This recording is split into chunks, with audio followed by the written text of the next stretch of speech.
이스라엘 백성이 호르산을 떠나 홍해로 가는 길을 따라갔습니다. 그 길로 들어선 것은 에돔 나라를 돌아서 가야 했기 때문입니다. 하지만 백성은 참을성이 없어졌습니다. 그들은 하나님과 모세를 원망하며 이렇게 말했습니다. 왜 우리를 이집트에서 데리고 나와서 이 광야에서 죽게 하는 거요? 여기에는 빵도 없고 물도 없소. 이 형편없는 음식은 이제 지긋지긋하오.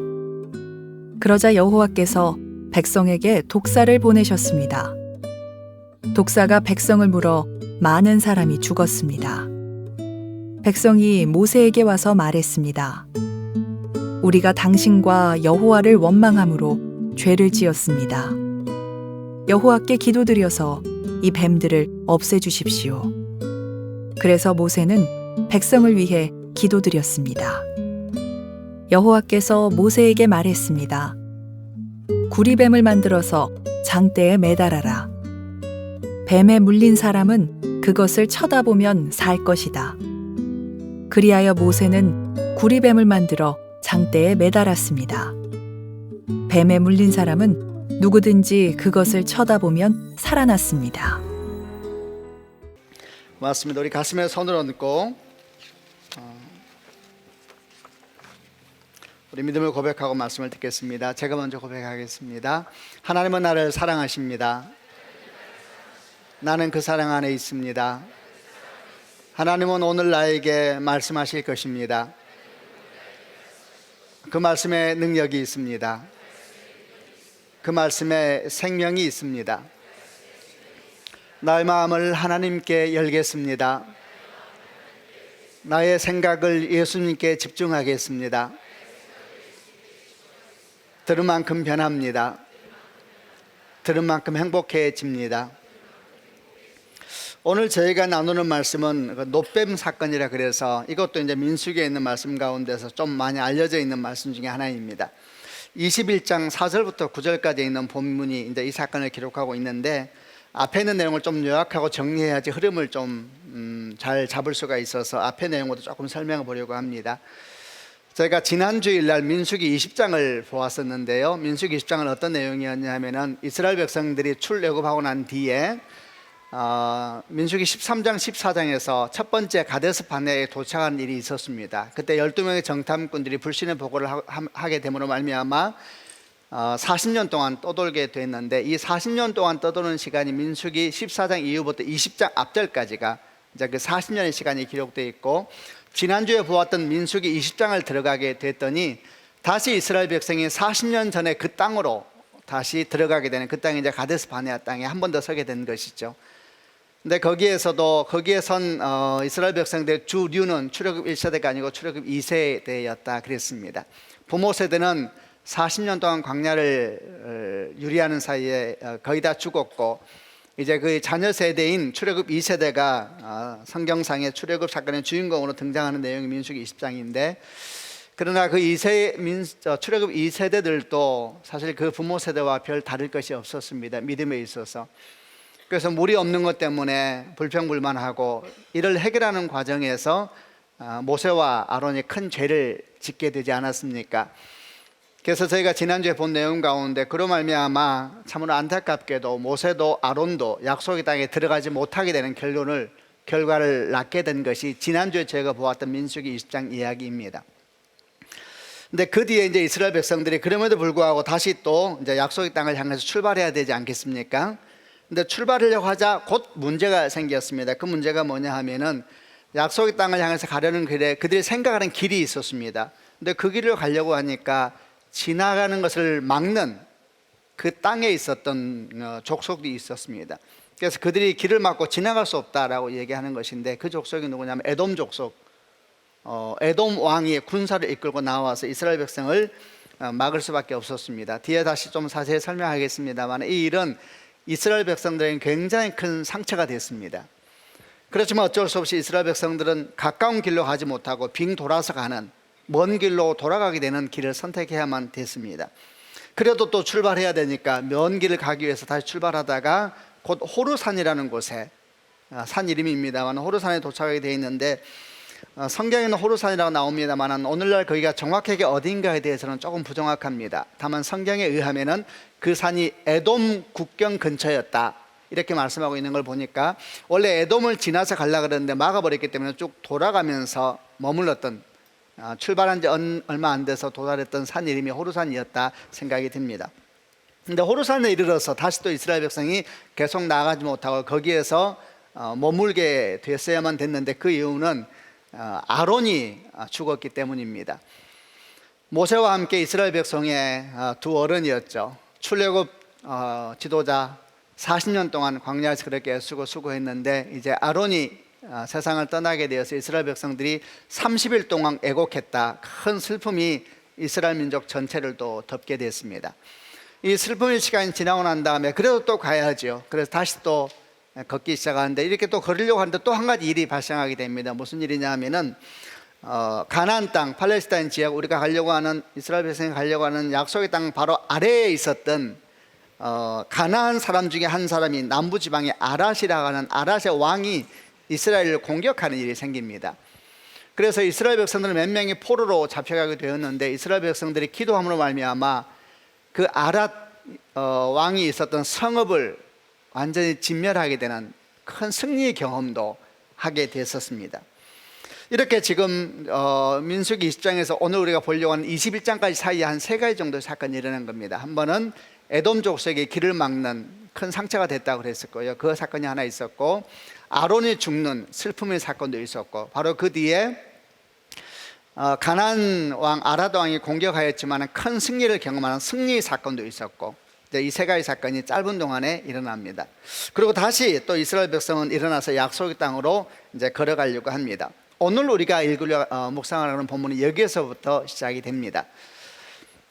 거의 가데스 바네아 근처에서 있었던 이야기입니다. 가려는 길이 막히고 그리고 몇 가지 사건을 연이어 경험하고 난 뒤에 오늘 이제 우리가 묵상하는 민수기 21장 4절부터 9절 결론으로 말하면 노뱀 사건이라고 하는 그 사건 속에 이제 쑥 들어가게 됩니다. 이 사건의 시작은 역시 이스라엘 백성은 다시 약속의 땅으로 걸어가는 걸음으로부터 시작이 됩니다. 근데 걸어가다가 이들이 마음 가운데 일종의 요동함이 시작이 됩니다. 그게 21장 4절부터 시작이 되는데요. 21장 4절을 같이 한번 읽어보겠습니다. 시작. 이스라엘 백성이 호르산을 떠나 홍해로 가는 길을 따라갔습니다. 그 길로 들어선 것은 에돔 나라를 돌아서 가야 했기 때문입니다. 하지만 백성은 참을성이 없어졌습니다. 쉬운 성경은 백성이 참을성이 없어졌다 이렇게 번역하고 있지만은 개역 개정은 뭐라고 번역됐냐면은 길로 말미암아 백성들이 마음이 상하였다 이렇게 되어 있습니다. 원래 바르게 가는 길 빠른 길이 있었는데 막혀가지고 빙 돌아가야 된다 그랬잖아요. 근데 그 돌아가는 길이 아주 험했습니다. 제가 지도를 잠깐 보면서 어떤 상황이 됐는지 설명해 보겠습니다. 저 왼쪽 라암사서부터 쭉 출애굽하게 되고 그리고 여기 12번 가데스 바네아라는 주변에서 막 일어났는데 어쨌든 간에 이런저런 일이 있어서 저 위에 빨간색 화살표가 있고 밑에 초록색 진한 권색 화살표가 있는데 원래 빨간색으로 바로 올라갈 수가 있었습니다. 왕의 대로라 그래서 일종의 도로 이름인데 그리 쭉 올라가면 금방 약속의 땅으로 들어갈 수 있는 요단 동편을 갈 수 있었는데 그 가운데 지나가야 되는 게 에돔 땅이었거든요. 근데 그 사람이 막아버리는 바람에 빙 돌아서 이 돌아가는 길이 뭐냐 에돔 국경을 따라 빙 도는 겁니다. 근데 이 길이 아주 험합니다. 빙 돌아서 다시 오른쪽으로 올라가야 되는 아주 먼 길로 돌아가야 됐던 것이죠. 이런 상황에서 이제 걷다가 이스라엘 백성이 좀 걸어가다 마음이 상해버린 것입니다. 왜? 길로 말미암아 길도 험하고 뭐 길만 험해서 마음이 상했겠습니까? 여러 가지 마음에 번잡한 생각들이 많이 일어나지 않았나 싶습니다. 그리고 이제 노뱀 사건으로 들어가게 되는 동기는 여기에서부터 이야기가 시작이 됩니다. 이스라엘 백성들의 마음이 상해버렸는데 아주 많이 상한 것 같습니다. 이게 가다가 갑자기 마음이 뒤틀어져 버린 것이죠. 누구를 향해서 우선 이렇게 마음이 상했을까? 사실은 에돔 족속 때문에 그 이야기는 시작됐습니다. 에돔 족속이 그들이 길을 막아가지고 바로 갈 수 있는 길이 있는데 빙 돌아서 가게 됐으니까 마음이 엄청 상한 것이죠. 그래서 우리가 이때의 이스라엘 백성의 마음이 어땠는가를 좀 이해하기 위해서는 그 에돔 족속이 그들을 막았던 그 상황에 대한 얘기를 조금 보는 것이 도움이 됩니다. 민수기 20장 14절부터 21절 좀 깁니다만은 어떤 흐름이었는지 그 당시 상황을 좀 보려고 합니다. 조금 미리 설명을 드리면은 에돔 족속은 누구냐 하면은 그의 조상이 에서입니다. 에서는 야곱의 형이지 않습니까? 이스라엘 지금 430년 동안 노예 생활하고 40년 동안 광야 돌았습니다. 470년 동안 돌았죠. 원래 470년 전에 처음 내려갈 때 애굽 땅 내려갈 때 리더가 야곱이었습니다. 야곱. 그 사람의 형 에서가 에돔 족속이었기 때문에 사실 이스라엘의 형제 족속이라 할 수 있는 것이 에돔 족속입니다. 그러니까 출애굽하고 난 다음에 만났던 모든 민족은 다 적들이었습니다. 근데 드디어 40년 만에, 아니면 좀 더 길게 말하면 470년 만에 형제 족속을 만난 이스라엘 백성들의 마음이 얼마나 기뻤겠습니까? 그리고 이제 그 길로 지나가면 금방 약속의 땅으로 갈 수 있는 상황이니까 사신을 보내서 이제 지나갈 수 있게 해달라고 요청하면서 이야기가 시작됩니다. 제가 먼저 14절 말씀을 읽겠습니다. 모세가 가데스에서 에돔 왕에게 사자들을 보냈습니다. 왕의 형제인 이스라엘 백성이 왕에게 말합니다. 왕은 우리가 겪은 온갖 고난에 대해 알고 계실 것입니다. 15절, 이집트로 내려간 뒤로 우리는 그곳에서 오랫동안 살았습니다. 그런데 이집트 백성은 우리와 우리 조상을 학대했습니다. 우리가 여호와께 부르짖었더니 여호와께서 우리의 부르짖음을 들어주셔서 한 천사를 보내 우리를 이집트에서 인도해 내셨습니다. 우리는 지금 왕의 땅 변두리에 있는 한 마을인 가데스에 와 있습니다. 지나가는 것을 허락해 주십시오. 우리는 왕의 밭이나 포도밭으로 지나가지도 않겠고 어떤 우물에서도 물을 마시지 않겠고 오직 왕의 길만을 따라 걷겠습니다. 왕의 땅을 다 지나가기까지는 왼쪽으로도 오른쪽으로도 벗어나지 않겠습니다. 그러나 에돔 왕은 당신들은 여기를 지나갈 수 없소. 만약 지나가기만 한다면 당신들을 칼로 쳐버리겠소 라고 대답했습니다. 이스라엘 백성이 말했습니다. 우리는 큰 길로만 걷겠습니다. 혹시라도 우리의 짐승들이 왕의 우물에서 물을 마시면 그 값을 치르겠습니다. 우리는 그저 걸어서 지나가기만 하면 됩니다. 허락해 주십시오. 그러나 에돔 왕이 대답했습니다. 당신들은 여기를 지나갈 수 없어. 에돔 사람들은 크고도 강한 군대를 보내어 이스라엘 백성 앞을 막았습니다. 에돔 사람들은 이스라엘 백성이 자기 나라를 지나가는 것을 끝내 허락하지 않았습니다. 그래서 이스라엘 백성은 돌아서야 했습니다.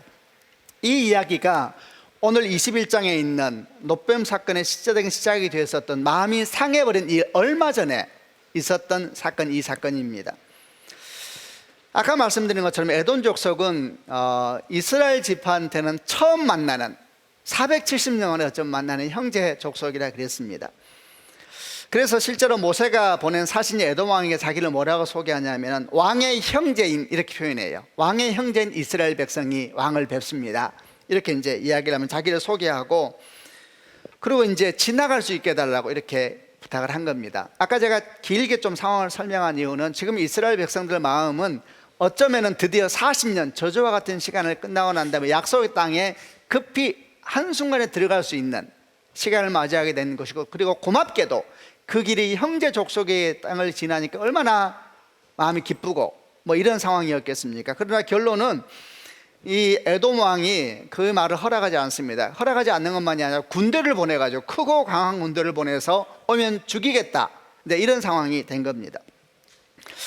이스라엘 백성들의 마음이 얼마나 상했을까요? 형제 족속이 430년 동안 노예 생활하고, 처음 만났을 때 사신이 그러잖아요. 우리 온갖 고난을 왕께서는 들어 알고 있으셨을 겁니다. 이거는 이제 이스라엘 백성 생각이에요.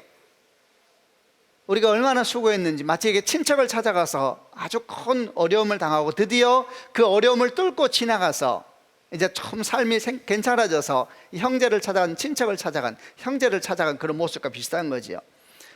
드디어 430년 노예 생활을 끝내고 40년 동안 광야 생활, 이 광야는 마치 저주와 같은 시간이었거든요. 그거 다 보내고 이제 드디어 약속의 땅 들어가려고 하는데 왜 갑자기 칼 들고 와서 막는 것일까?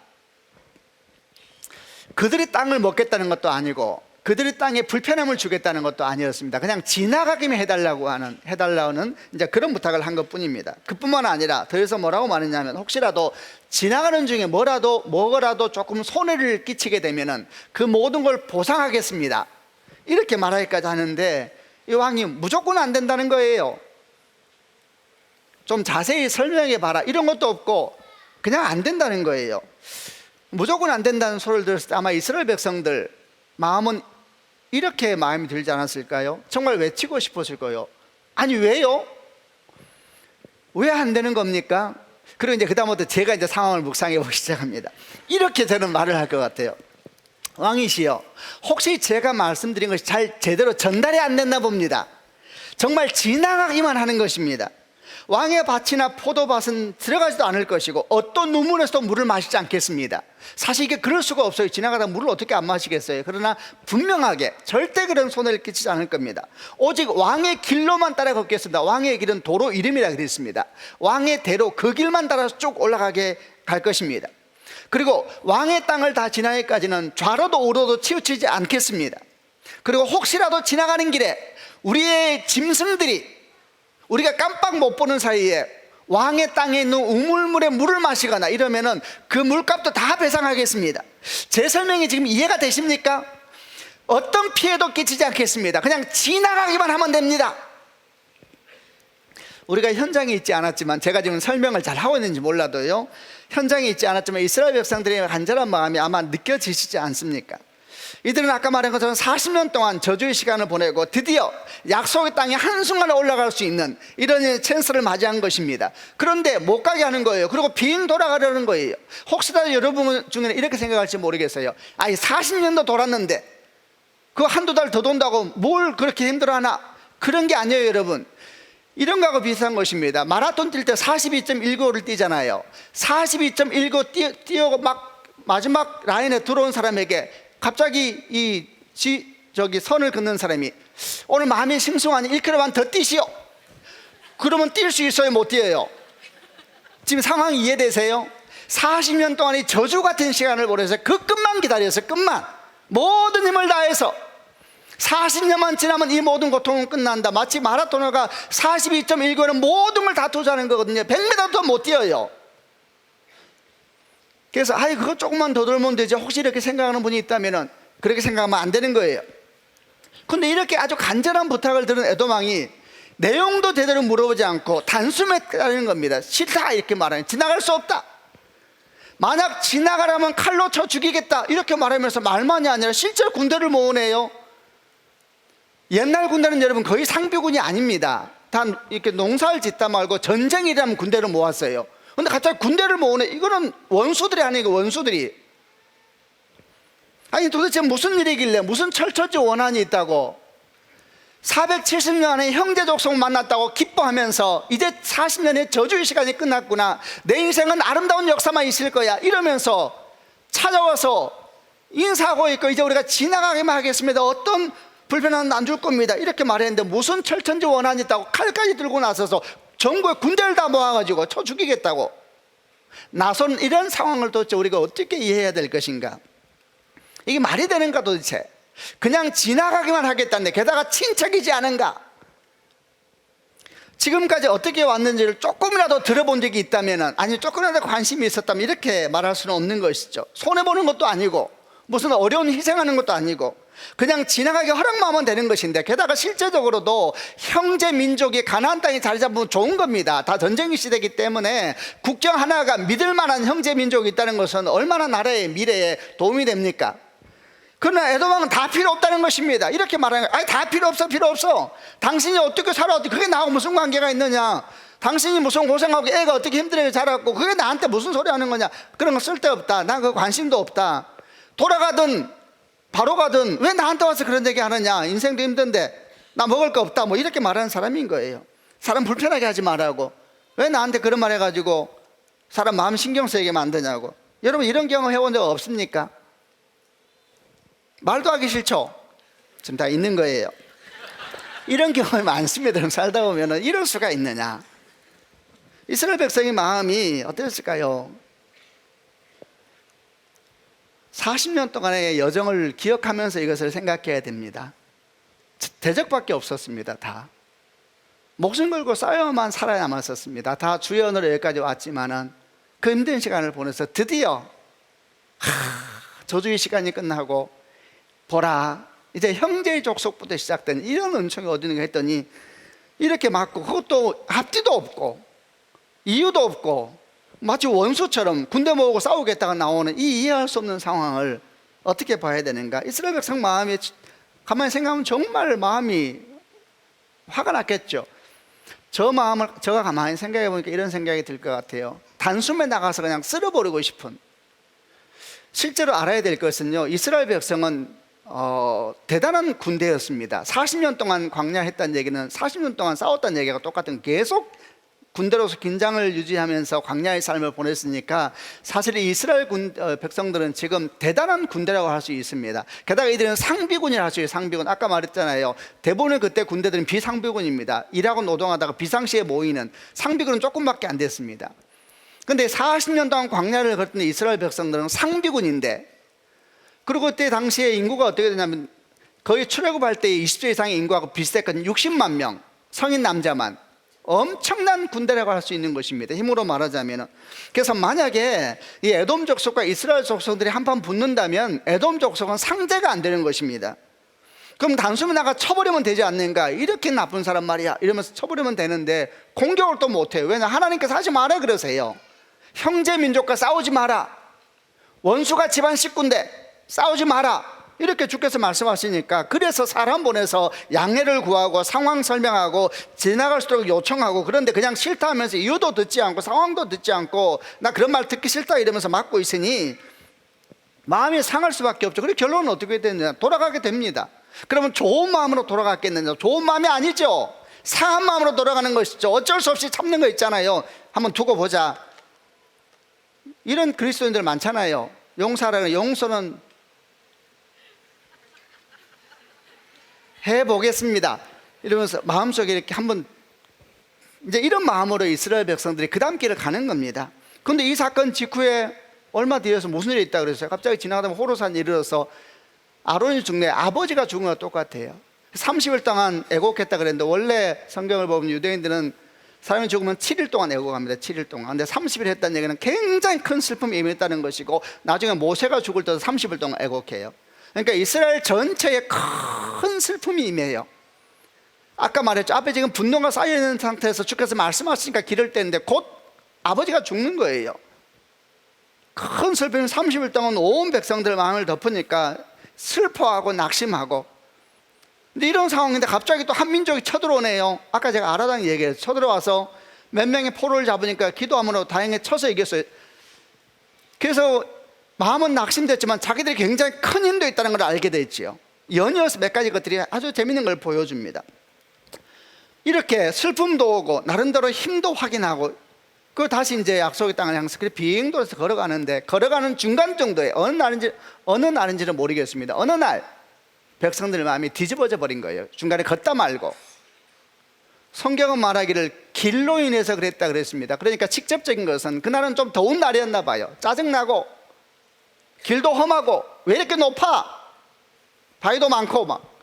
원래 있었어요. 다른 바위도 그 전부터 있었는데 그날은 그 바위가 싫은 거예요. 쌓여온 거예요. 상처가 쌓여오고 슬픔도 쌓여오고 내가 힘이 없는 것도 아닌데 하나님 하지 마라 그러고 막 쌓여온 거예요. 지금 쌓여 있으세요? 여러분들 느낌이 와요? 제가 기도를 많이 했어요. 이걸 잘 전달해야 된다고. 어느 순간 마음이 뒤집어져 버린 거예요.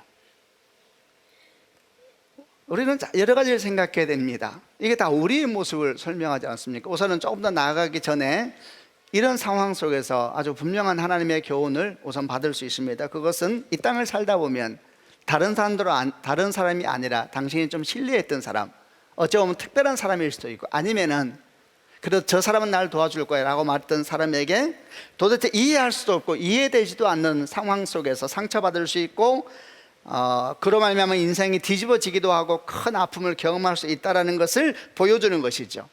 사실 이 교훈은 여기서 처음 받은 건 아닙니다. 어디서 처음 받았냐면 기억나십니까? 민수기 12장에서 모세의 권위를 공격했던 미리암과 아론이 있었습니다. 친누나 친형. 근데 모세의 아내를 공격했죠. 그의 권위를 시기하여서 사실 일어난 공격이었습니다. 그때 모세는 가장 가까웠던 사람, 가장 믿었던 사람, 그 형제 누이에게서 공격을 받으면서 엄청난 마음이 상처를 받지 않았습니까? 그때도 우리는 비슷한 묵상을 할 수 있었습니다. 하나님의 약속을 따라 살면서도 어쩌면 가장 신뢰했던 사람의 큰 상처를 받을 수 있구나, 이런 묵상을 했었는데, 그때하고 지금의 차이가 굳이 있다라고 말하면 그때는 개인에게 임한 상처였습니다. 그런데 이번에는 공동체에게 임한 상처지요. 그러나 사실 교훈은 거의 똑같습니다. 이 일은 우리 삶에 계속적으로 일어나게 된다는 교훈이겠죠. 하나님의 약속을 따라 걷고 인내하고 수고하고 가면서도 의지했던 사람, 신뢰했던 사람, 때로는 그 사람이 당신의 배우자일 수도 있고 당신의 자녀일 수도 있고 아니면 당신이 신뢰했던 믿음의 어떤 동력자일 수도 있고 그럴 수도 있는 것이죠. 그들을 말미암아 깊은 상처받고 깊은 슬픔도 경험할 수 있다.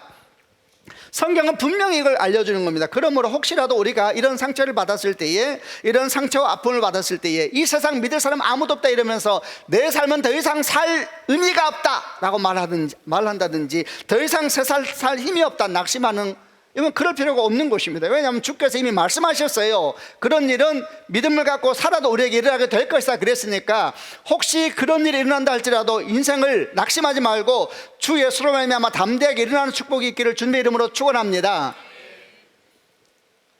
꼭 그런 일이 생길 겁니다. 제가 여러분 저주하는 것이 아니라 주께서 말씀하셨어요. 그런 일이 생기다. 그러나 그것이 네 인생을 무너뜨리지 못할 것이다.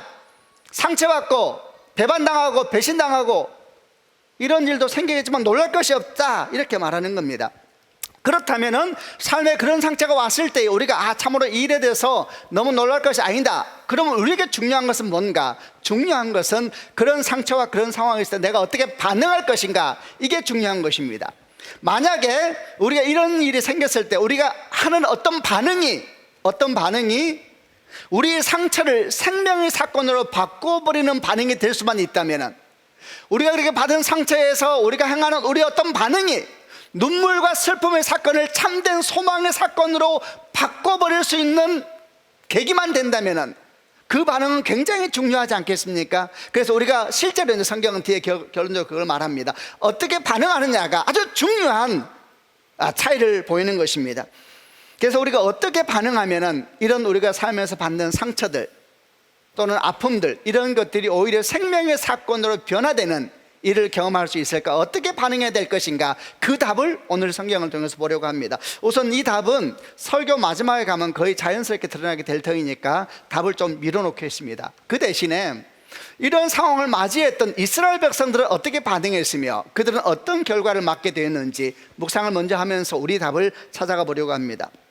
자, 이런 슬픔을 맞이했던 이스라엘 백성들은 이런 상황 속에서 상처도 받고 슬픔도 있고 힘도 있는데도 불구하고 겪어야 되는 상황 속에서 그가 어떻게 반응했는지 먼저 그게 21장 5절에 나옵니다. 21장 5절을 같이 읽어보겠습니다. 시작. 그들은 하나님과 모세를 원망하며 이렇게 말했습니다. 왜 우리를 이집트에서 데리고 나와서 이 광야에서 죽게 하는 거예요? 여기에는 빵도 없고 물도 없어. 이 형편없는 음식은 이제 지긋지긋하오. 자기 삶에 다가온 어떤 상처가 있었을 때 이스라엘 백성들이 보인 반응은 분노입니다. 분노. 그리고 원망. 누구한테 원망하냐면 하나님께 원망해요. 하나님과 모세에게 원망하면서 말하기를 왜 우리를 애굽에서 데리고 나와서 이 광야에서 죽게 하는 거예요? 여기는 빵도 없고 물도 없고 이 형편없는 음식은 이제 지긋지긋하고 이렇게 나오는데, 저는 이 말씀 묵상하자마자 첫 번째 드 생각은 정말 일의 바토르는 끝이 없구나 이 생각이 들었어요. 맨날 이래요. 맨날 이래. 불평과 불만의 영은 환경이 주는 것이 아니라 우리 본성 안에 숨어있는 본질과 같은 것 같습니다. 그러니까 맨날 이래. 항상 첫 반응이 이래요. 끝없죠.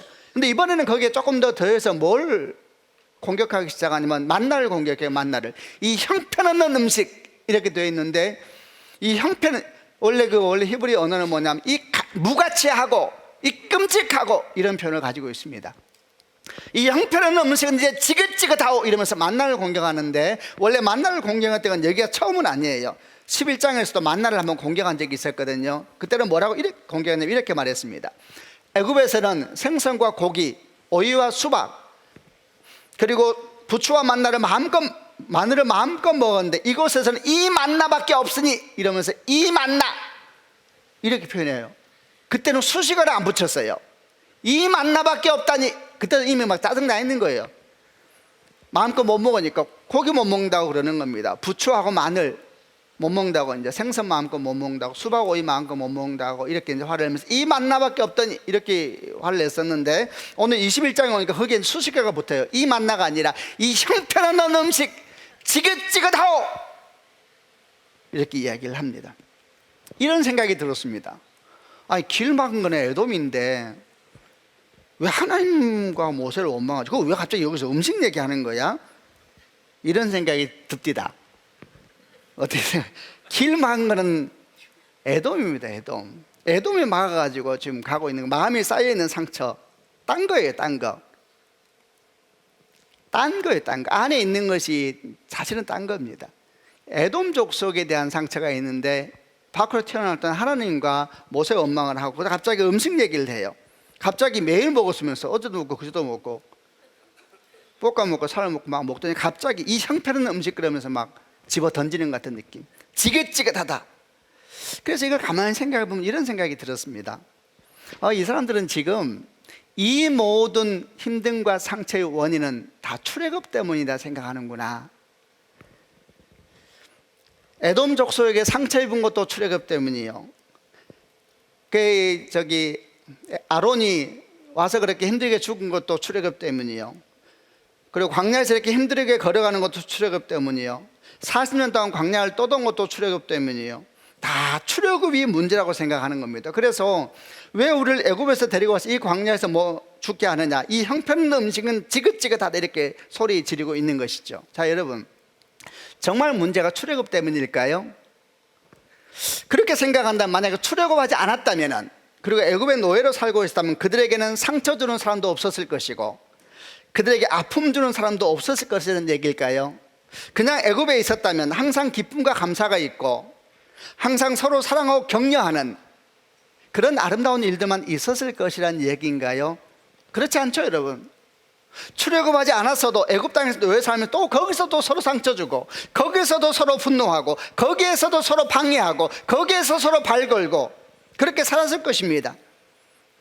왜냐하면 사실 원인은 출애굽이 아니거든요. 원인은 사람 존재 자체에 있는 거거든요. 사람 내면 자체가 문제가 너무 많거든요. 우리가 살면서 경험한 아픔이나 상처는 사실 눈에 보이는 그것 때문에 생기는 것이 아닌 것입니다. 근본적으로는 어디서 오느냐 하면은 하나님을 떠난 인간의 내면, 그게 죄로 가득 차 있거든요. 아멘이시죠? 하나님을 떠난 인간의 내면 가운데 문제가 있는 것입니다. 그래서 어디에 살든 간에 문제는 똑같아요. 근데 사람들이 생각하기를 그렇게 생각 안 해요. 광야에서 있으니까 이런 일이 생긴다는 거예요. 애굽에서만, 아니요 여러분, 광야에서만 생기는 게 아니고 애굽에서도 생깁니다. 애굽에서만 생기는 것이 아닙니다. 여러분, 어떤 사람은 삶에 상처받으면 이렇게 생각해요. 내가 인생에 전세 살고 집이 없어서 이런 것이다. 집이 있어도 그래요. 집이 있는 사람 얘기 좀 해봐요. 집이 있어도. 또 어떤 사람이 생각해, 내가 직장 제대로 없고 학벌 제대로 없으니까 이런 수모와 고통을 당한다. 아니에요. 직장 제대로 있고 학벌 제대로 있어도 우울해요. 사람이 살아가는 곳에서 이 모양 저 모양 다 그래요. 다 그래요. 애굽 땅도 그러고 광야도 그렇습니다. 여러분, 사람이 살아가는 모든 곳에는 계속 상처를 주고 상처를 받는 것입니다. 지금 이스라엘 백성들은 그런 근본에 대한 걸 말하지 않냐고. 환경이 문제라는 거. 환경이 왜 이렇게 춥냐고, 왜 이렇게 덥냐는 거예요. 왜 이렇게 배고프다는 거. 계속. 그리고 나중에는 이제 하나님과 모세 희생양을 찾아. 희생양을 못 박아야 속이 시원하거든요. 못 박아도 똑같아요.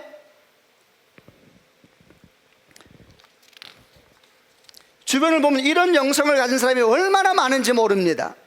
이들은 끊임없이 눈에 보이는 현실만을 보면서 그 상처와 아픔을 묵상하고 끊임없이 희생양을 찾습니다. 환경 탓하고 상황 탓하고, 그것도 안 되면 부모 탓하고 자녀 탓하고, 그것도 안 되면 나라 탓하고 교회 탓하고, 그것도 안 되면 지나가는 개라도 탓하면서 희생양을 찾아야 되는 거예요. 이거는 사단의 영성입니다. 뭐라도 탓하면서 그것 때문에 내가 상처받았고, 그것 때문에 내가 억울하고, 그것 때문에 내가 이 모양 이 꼴로 산다고 끊임없이 탓하면서 이유를 찾아요. 사실은 근본 이유는 하나님 없는 본성에서 나오는 죄악이거든요. 근데 그걸 안 보고 끊임없이 부모 탓을 하고, 끊임없이 환경 탓을 하고, 내가 이런 부모 만나서 그렇고, 내가 저런 자녀 만나서 그렇고, 내가 이런 나라에 태어나서 그렇고, 내가 저런 교회 다녀서 그렇고, 우리 목사가 하도 소리를 질러대니까 그렇고. 여러분, 가만히 생각해 보십시오. 이게 아주 놀라운. 그 다음에 어떻게 하느냐, 어쨌든 간에 이런 모양을 계속 탓을 해. 수없이 탓을 해. 제가 엊그저께 무슨 TV를 보는데 어떤 분이 그러더라고요. 이제 종교 얘기를 하면서 종교가 너무 나쁘다는 거예요. 수많은 종교 전쟁을 얘기하고, 뭐 중세 암흑기를 얘기하고, 십자군 전쟁을 얘기하면서 하나님이 문제라는 거예요. 하나님을 이용한 거예요. 그 사람들이 하나님의 이름을 빌려와서 자기가 하고 싶은 거 한 거거든요. 하나님의 이름으로 계속해서 무슨 탓을 해요.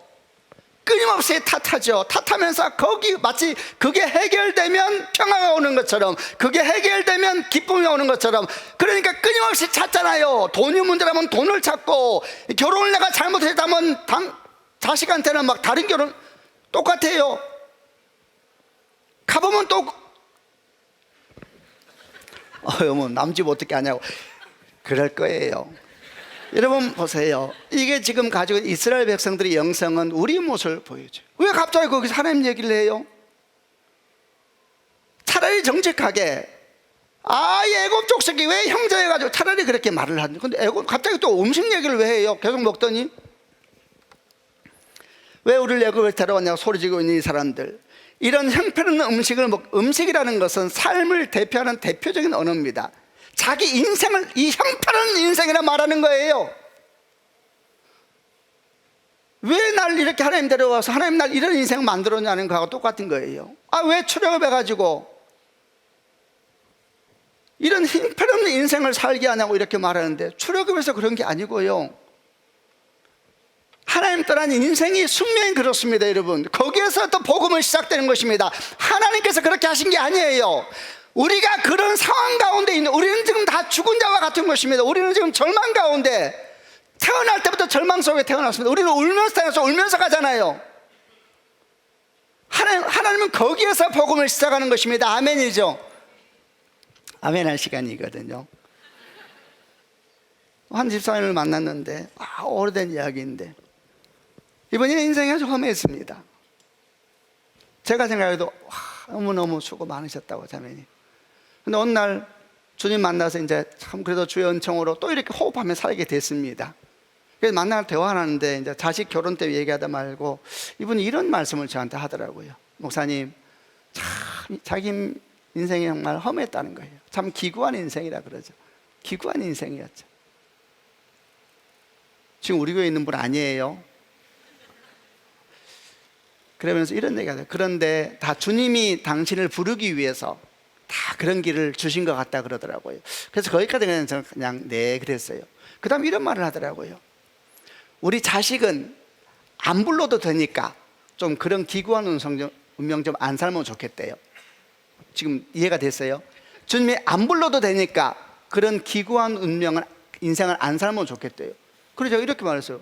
집사님, 뭘 오해하고 계시나 보네요. 그 길은 집사님이 걸어갔던 길의 열매입니다. 그 기구한 인생의 모든 열매들은 집사님이 뿌린 열매를 걷는 겁니다. 저보고 모질다 그러지 마세요. 제가 정확하게 알려주는 거예요. 집사님이 뿌린 것을 집사님이 거둔 겁니다. 하나님께서 뭘 하셨느냐, 그 기구한 집사님 인생에 들어오신 것입니다. 들어오셔서 집사님을 거기서 살리기 위해서 오신 겁니다.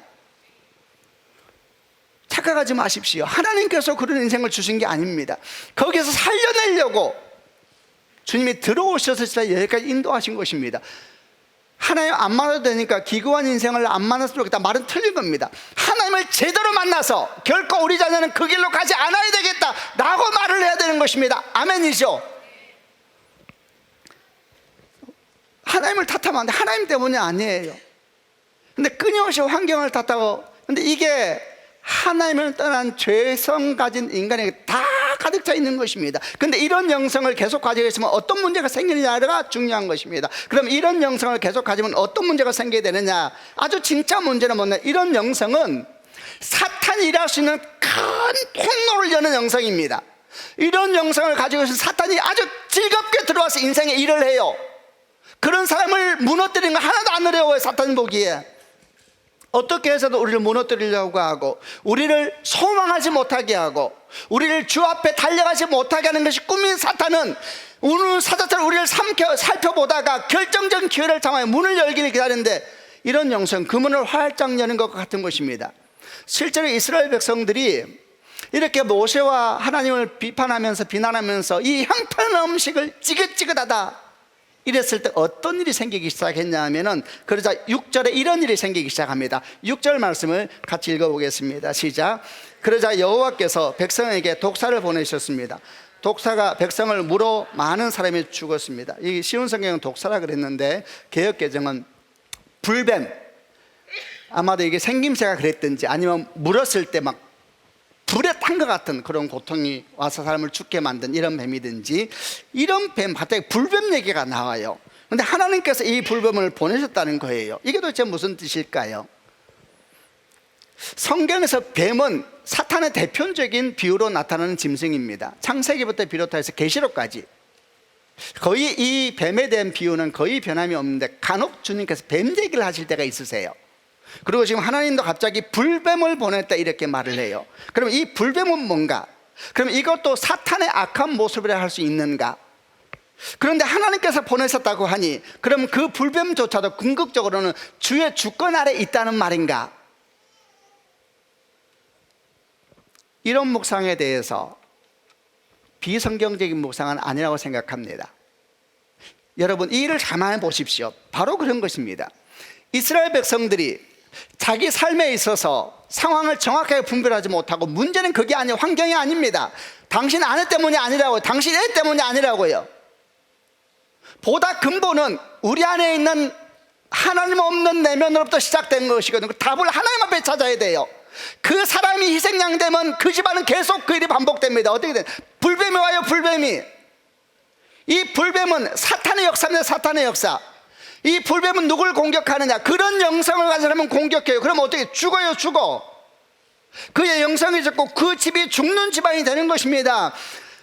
눈에 살면서 눈에 보이는 현실만을 탓하면서 끝없이 탓하는 영성을 가진 사람들, 원망하고 탓하고 이러면은 사탄의 공격이 시작되는데, 그게 불뱀이라는 것을 비유되면서 그러면 영이 죽고 인생이 죽는 거예요. 사탄은 속이는 영이기 때문에 마치 우리의 모든 문제가 환경 때문이라 그래요. 상황 때문이라 그래요. 부모 잘못 만나서 그렇다 그래요. 자녀가 못나서 그렇다 그래요. 네가 못나서 그렇다 그래요. 끊임없이 환경을 탓하고 상황을 탓하면서 그게 누군가 때문이라 말하면서 희생양을 찾으라 그래요. 그러면서 근본적인 문제를 못 보게, 근본적인 것은 하나님이 없는 것 때문이거든 그게요. 근데 그걸 못 보게 하고 끊임없이 그 희생양을 향하여서 공격하게 만들고 그걸 채우려고 인생을 살게 만드는 것입니다. 이렇게 속는 사이에 어떤 일이 생기느냐? 그 사람은 사탄의 역사 속에 들어가게 되는 거예요. 다 죽어요, 불뱀이. 근데 성경은 이 불뱀을 하나님께서 보내셨다 이렇게 말씀함으로 말미암아 이 우리 인생에 이런 역사가 일어난다 할지라도, 만약에 우리가 하나님의 주권적인 역사 속으로 들어갈 수 있다면 이 불뱀의 역사는 하루아침에 끊어져 버리고 생명과 부활의 역사로 바뀌게 된다는 것을 믿으시는 축복이 있기를 바랍니다. 우리가 살면서 타고난 것이 탓하는 영성입니다. 이 끊임없이 탓해요. 그 탓은 결국 어디가? 하나님에 갑니다. 하나님까지. 자기 인생을 탓하고, 달란트 비유 아시죠? 5달란트, 2달란트, 1달란트, 1달란트 한 사람 자기를 뭐라고 말하냐면 자기 달란트를 땅에 묻어버렸다. 땅에 묻어버렸다고. 땅은 시체를 묵는 것인데, 시체를, 자기 인생을 소망이 없다고 느낀 거예요. 왜 그랬느냐? 하나님을 잘못 이해했거든요. 하나님 아주 모진 분으로 이해했어요. 하나님에 대한 이해가 잘못되니까 자기 인생을 시체처럼 여기고 땅에 묻어버리는 거예요. 그러니까 주님께서 있는 것도 빼앗아버리고 슬픔이 애통함이 있을 것이다. 어두운데 끌어내라. 우리는 하면서부터 탓하는 영성으로 가득 차 끊임없이 이유를 찾지요. 그러면서 그 사람 때문이라 그래요. 여러분, 그렇지 않습니다. 사실은 근본적으로는 하나님이 없어서 그런 겁니다. 너무 재미없는 대답이라 그럴지 몰라도 이 답으로부터 진정한 생명의 길이 시작되는 줄 믿으시는 축복이 있기를 바랍니다. 하나님이 없어 그런 것입니다. 그런데 사탄이 그걸 못 보게 하고 끊임없이 환경 탓하게 만들고 세상의 모든 교육이 그걸 보게 만들고 있지 않습니까? 그러면 이게 불뱀의 역사가 일어나게 되어 있습니다. 그러나 복음은 뭔가? 이게 불뱀이 죽이기 시작할 때 모세가 기도하니까 주님께서 말씀하세요. 뭐를 말씀하세요? 이게 주권적인 복음이 시작돼요. 그래서 주님께서 불뱀을 보내셨다는 이야기는 우리 모두가 불뱀의 역사 아래에 있습니다 지금. 그러나 하나님이 궁극적으로 주권자를 믿고 그분의 주권적인 역사 속으로 우리가 속히 피할 수만 있다면 탓하는 영성이 떠나가고 생명의 영성이 우리 가운데 회복되게 될 줄로 믿습니다.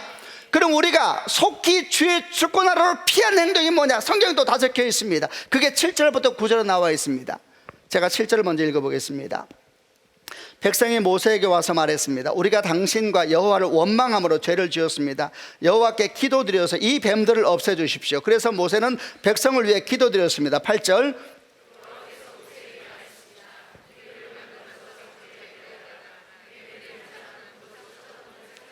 그리하여 모세는 구리뱀을 만들어 장대에 매달았습니다. 뱀에 물린 사람은 누구든지 그것을 쳐다보면 살아날 것입니다. 아멘.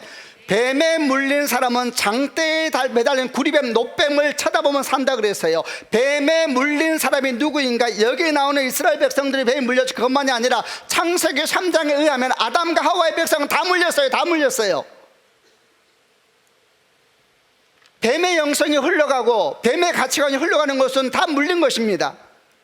뱀에 물린 자마다 뭘 하라 그랬냐면 장대에 매달린 노뱀을 보라 그래서 그러면 살 것이다. 아멘이죠.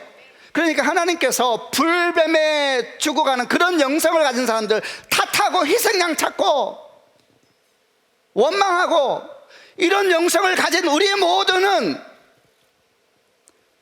원망하는 그 사람이 아니요, 우리는 장대에 매달리는 노뱀을 봐야 됩니다. 이 장대에 매달린 노뱀이 누구인가? 요한복음 3장 14절 15절에 의하면 주님께서 니고데모에게 이렇게 말씀하셨습니다.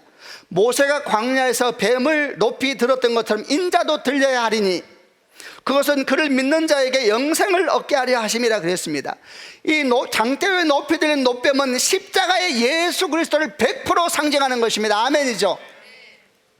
노뱀, 그 장대에 달린 예수를 보아야지 생명의 길이 열려요. 탓하는 영성은 죽는 영성입니다. 그러나 탓한 영성이 아니라 십자가의 영성은 탓한 영성이 아니라 기도하는 영성이죠. 아멘이죠. 근데 그거 할 수가 없어요. 우리 힘으로는 뱀에 물린 자는 할 수가 없어요.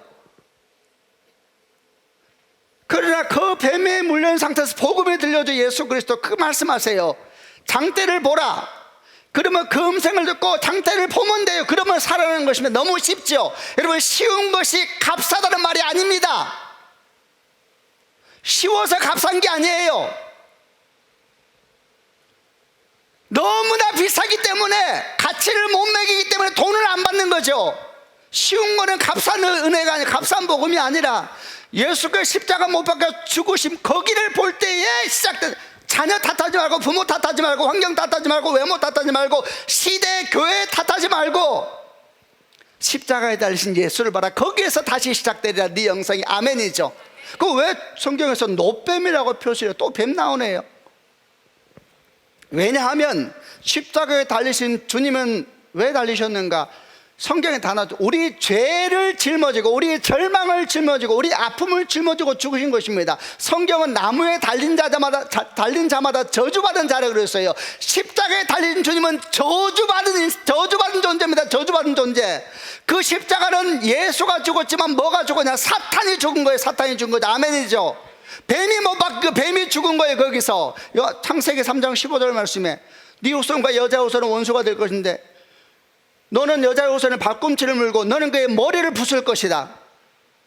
십자가는 사실은 예수가 죽을 만나 우리 죄를 대신 져버리셨거든요. 그분이 저주받은 존재가 되면서 십자가 못 박히심으로, 사실 십자가는 사탄이 죽은 자리요, 절망이 죽은 자리요, 아픔과 상처가 죽은 자리인 것입니다. 아멘이죠. 그 십자가를 딱 바라보면 어떤 일이 생기냐? 신비한 역. 십자가는 신비입니다. 신비. 이거는 설명할 수가 없는, 십자가는 신비인 것입니다. 그래서 그 십자가를 딱 보는 순간 십자가가 우리에게 말을 합니다. 뭐라고 말을 합니까? 속지 말라는 겁니다. 속지 마라. 탓하지 말고, 원망하지 말고, 네 인생 죽는다. 불뱀에게 물을 넣느냐? 탓하는 인생을 하면 안 되는 것입니다. 속지 마라. 네 대적 원수는 이미 십자가 못 박혀 죽었다. 그러므로 그의 영성을 따라가지 마라. 왜 죽은 자의 교훈을 찾습니까? 주의 십자가를 바라보라. 그럼 우리에게 뭐가 들어오냐? 십자가의 영성이 들어오죠. 십자가의 영성은 뭡니까? 길게 말 못해서 짧게 말하면 그건 기도하는 영성입니다. 기도하는 영성. 불쌍히 여기는 영성이죠. 주님께 십자가 못 박히시면서 자기를 못 박는 로마 백성들과 모욕하는 사람들에게 뭐라고 말해요? 주여 저들을 불쌍히 여기소서. 자기들이 하는 짓을 알지 못하고 있습니다. 탓하는 것이 아니라 눈물이 나오고, 원망하는 것이 아니라 오히려 축복의 말이 나오고, 그럴 때에 이 십자가가 어떻게 되십니까? 십자가 없으면 부활도 없죠. 그랬더니 십자가가 소망의 통로가 돼버리잖아요. 아멘이죠. 이렇게 우리가 십자가를 딱 바라보는 순간 세상 탓하고 환경 탓하고 부모 탓하고 나라 탓하고 그랬던 영성이 기도하는 영성으로 바뀌면서 축복해주고, 오히려 그런 부모를 만나는 자녀는 참으로 복될 줄로 믿습니다. 그런 남편을 만나고 그런 아내를 만난 남편을 만난 아내, 아내를 만난 남편은 복될 줄로 믿습니다. 아멘이죠. 저는 처음에 말씀 중에 이랬습니다. 에돔 족속에게 상처받고 아론은 죽음에 낙심하고 힘이 없는 것도 아닌데 약속의 땅에 들어가는 땅의 거침에 마음이 무너져버린 이스라엘 백성을 보면서 어떻게 반응해야지 이 상처가 생명으로 바뀔 것인가에 대해서 그 반응은 끝에 가면 자연스럽게 나올 거라 그랬습니다. 그 반응이 뭡니까? 장대에 달린 노뱀을 보는 것입니다. 이를 깊이 생각해 보시길 바랍니다. 예수를 본다는 것은 무엇일까요? 많이 생각하고, 예수를 생각하고 나는 예수를 생각하고, 너무 힘들고 지칠 때마다 눈을 감고 주님을 많이 생각하고, 그러면 주님께서 새 힘과 생명을 우리에게 주실 줄로 믿습니다. 아멘이죠. 제가 한번 선포할 때 아멘 하시길 바랍니다. 탓하는 영은 떠나갈지어다. 탓하는 영은 떠나갈지어다. 아멘. 탓하지 마세요. 그건 사탄이 일하도록 문을 활짝 여는 것이니 우리는 어떤 경우도 사탄의 편이 되면 안 됩니다. 사탄이 즐겨하는 길을 하기 시작하면 우리를 망하게 하는 원수가 그 원수인데 왜 원수를 기쁘게 해주겠습니까? 예수를 깊이 생각하고 십자가를 다 바라보게 되고 그분을 많이 묵상하게 되면 진짜 생명이 시작되고, 그럼 우리는 가난해도 배고파도 병들어도 생명이 우리로부터 흘러가게 될 줄로 믿습니다. 아멘이죠. 그런 축복이 있기를 주님의 이름으로 축원합니다. 아멘. 기도하십시다.